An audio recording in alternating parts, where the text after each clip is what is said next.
This channel does not promote any violent, harmful, or illegal activities. All content provided by this channel is meant for an educational purpose only.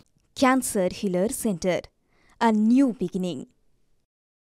কলকাতায় একের পর এক বেআইনি বহুতল পুরসভার আধিকারিকদের তুলোধনা করল হাইকোর্ট। কাকে সাহায্য করছেন অফিসার? পুরসভার এক্সিকিউটিভ অফিসারকে আজই সাসপেন্ড করব, অবসরের সময় হয়ে গেছে, তার আগেই সাসপেন্ড করছি হুঁশিয়ারি দিয়েছেন প্রধান বিচারপতি। কলকাতায় একের পর এক বেআইনি বহুতল পুরসভার আধিকারিকদের এবার তুলোধনা করল কলকাতা হাইকোর্ট। কাকে সাহায্য করছেন? পুরসভার এক্সিকিউটিভ অফিসারকে আজই সাসপেন্ড করব, অবসরের সময় হয়ে গেছে, তার আগেই সাসপেন্ড করছি বলে হুঁশিয়ারি দিয়েছেন প্রধান বিচারপতি।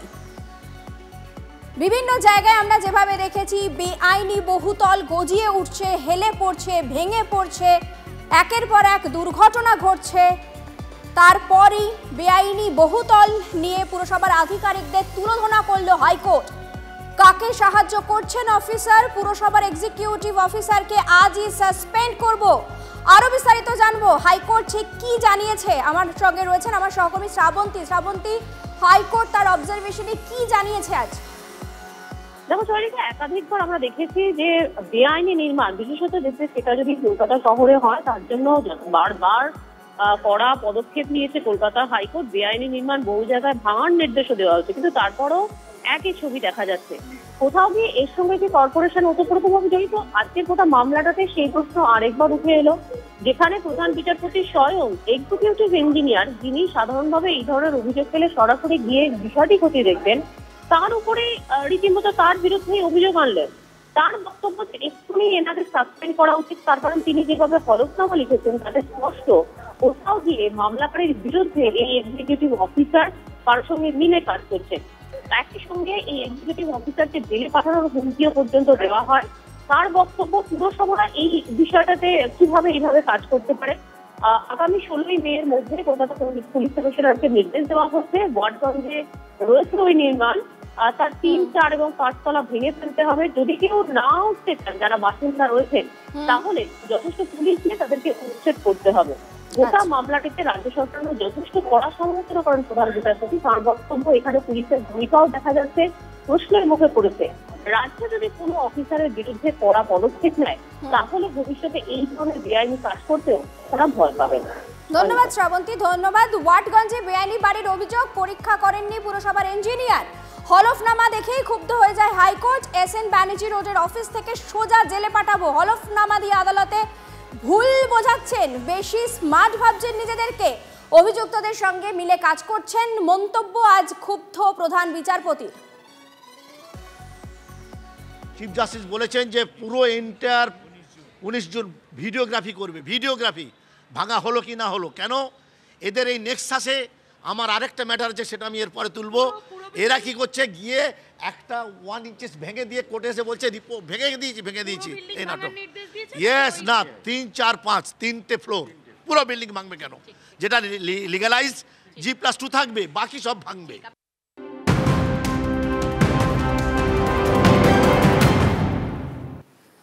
অভিষেক চাকে ঢিল মারতেই জোড়াসাঁকোয় তৃণমূলে তুলকালাম।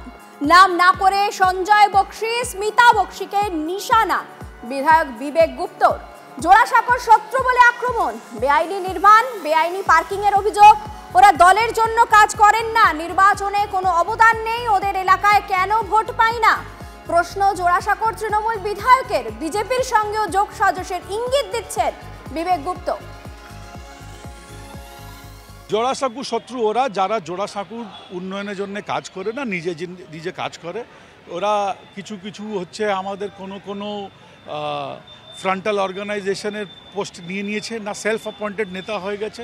ওরা যারা ইললিগাল পার্কিং করে, যারা এনক্রোচমেন্ট করে, যারা টাকা তুলে, যারা পার্টির জন্য কাজ করে না, যার জন্যে আমরা সব ইলেকশনে ওনাদের কোনো কন্ট্রিবিউশন নেই, ওনার লোক দাঁড়ায় না। ওরা শুধু হইচই করার সময় থাকে। যখন ইলেকশন থাকে কোথায় ছিল ওরা?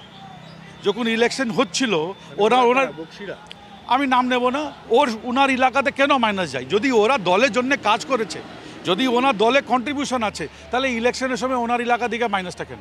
সমস্যা অন্য লোক তো আছে তো। আমার পার্টিতে আমি তো বললাম অনেক লোক ঢুকে গেছে, যারা অনুদান আমি জানি না বক্সি দলের সঙ্গে সম্পর্ক আছে কি না। যারা এমএলএ না ওরা কেন আমাদের শত্রু দলের সঙ্গে এসব মিশি করছে সেটা আমি জানি না। তাহলে কি বক্সিরা এই মুহূর্তে বিজেপির সঙ্গে আমি জানি না। তাপস দা কালকে ওনার নামটা নিয়ে এতগুলো কথা করেছে, এটা শোনার পরে আমার দেখুন, আমার একটা ন্যাচুরাল স্বাভাবিক বলছি, আমার মাথায় একটা সংশয় হয়ে গেছে কি ভাই তাপস দা একটা বিজেপি নেতা সঞ্জয় দার জন্য এত কথাপথা করছে, এটা আগে কি বুঝবো এটাকে। নাম না করে সঞ্জয় বক্সি, স্মিতা বক্সিকে নিশানা বিধায়ক বিবেক গুপ্ত। আরেকটু বিস্তারিত জানবো, বিশদে বোঝার চেষ্টা করব। আমার সঙ্গে রয়েছেন আমার সহকর্মী সৌরভ। সৌরভ, হঠাৎ করে এতটা বিস্ফোরক কেন বিবেক গুপ্ত? দেখো, জোড়াসাঁকো নিয়ে কিন্তু একটা চাপানোতর চলছিলই। প্রাক্তন বিধায়ক বক্সি পরিবার, স্মিতা বক্সি, সুব্রত, সঞ্জয় বক্সি, তারা বিভিন্ন সময় বর্তমান বিধায়কের কর্মকাণ্ড নিয়ে নানা প্রশ্ন তোলেন ঘনিষ্ঠ মহলে এবং প্রকাশ্যে, এবং বেশ কিছুদিন ধরেই কিন্তু এই চাপানোতর চলছিল। এবং বিধানসভা নির্বাচনের 1 বছর আগেই প্রকাশ্যে কিন্তু এসে পড়লো কোন্দল, যেখানে কিছুদিন আগে তাপস রায়, বিজেপি নেতা, তিনি দুঃখ উদ্বেগ প্রকাশ করেছিলেন যে সঞ্জয় বক্সির মতো এত প্রবীণ তৃণমূল কংগ্রেস নেতা মানে কতটা কোণঠাসা রয়েছেন দলে। এই জায়গা থেকেই কিন্তু শুরু হয় নতুন পর্ব, এবং সেই নতুন পর্বে দাঁড়িয়ে বিবেক গুপ্তা TV9 বাংলাকে একেবারে কোট আনকোট নাম না করে জোড়াসাঁকোর শত্রু বলে আখ্যায়িত করলেন এই বক্সি পরিবারের সদস্যদের, যারা তৃণমূল কংগ্রেসের প্রাক্তন বিধায়ক পরিবার বলে পরিচিত। এবং একই সঙ্গে এই একই কথা কিন্তু শোনা যায়, তিনি বললেন যে জোড়াসাঁকোতে বিভিন্ন অনুষ্ঠানে গেলে তাকেও শত্রু জ্ঞান করা হয় এবং তাকেও শত্রু বলে চিহ্নিত করা হয়। দেখো, এই বিষয়টা অনেকদিন ধরে চলছিল, কিন্তু প্রকাশ্যে এসে পড়লো নিঃসন্দেহে কলকাতার বুকে, উত্তর কলকাতায় একটা গুরুত্বপূর্ণ বিধানসভা আসন এই জোড়াসাঁকো, যেখানে বিজেপিও কিন্তু এই বিতর্ক সামনে আসাটা নিঃসন্দেহে আরেকটু চাপের কারণ হলো। ধন্যবাদ আপাতত তোমাকে।